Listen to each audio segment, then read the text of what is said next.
Hi, I'm Dr. Bertice Berry, and I'm going to tell you a story. Yesterday, I was in a meeting, a planning meeting, and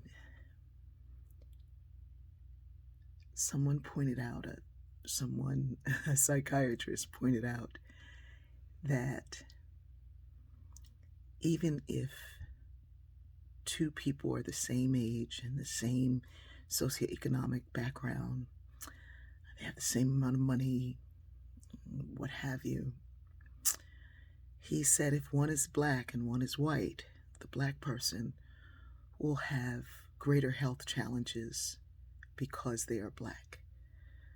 Not because of how they eat or their lack of exercise or what they do, but simply because they are black.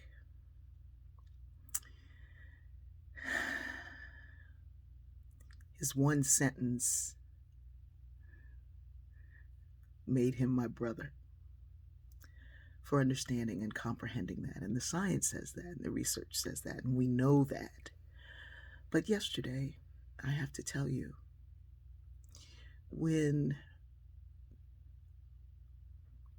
the verdict of Chauvin for the murder of George Floyd was read yesterday, I didn't expect the response that came from my soul. It couldn't have come from any place else. It came from deep within. And I wept and wept and wept and wept. And I cried out to God. And I didn't know how much of that I was holding. And people say, well, did you know George Floyd? I know so many George Floyds. At night, when people are messaging me to ask where I get my glasses from, I have to stop and look at the phone every time because I don't know if one of my children will be back in handcuffs because someone forgot to file the form that said, yes, that ticket for not stopping long enough at that stoplight was paid. It sounds like I'm making it up, but only because you haven't lived it.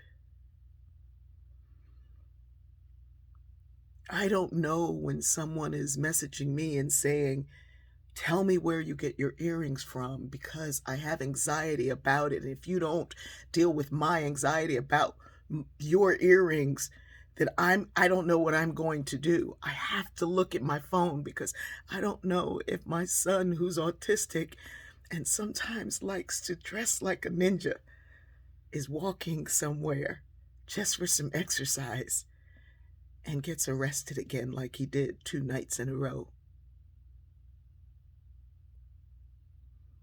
I don't know if my brother, who's a retired master sergeant, is being stopped again and yelled at and screamed at because he's got out-of-town plates.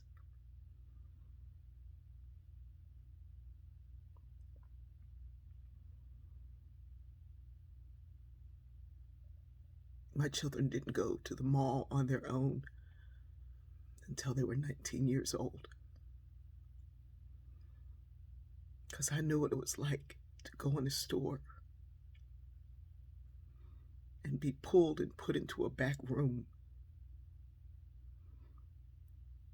and told, accused of stealing, when I know I don't steal. There's a different stress that we carry, and we walk around pushing through it, praying through it, believing through it, laughing through it, rejoicing anyhow. And there's a lot to learn from us.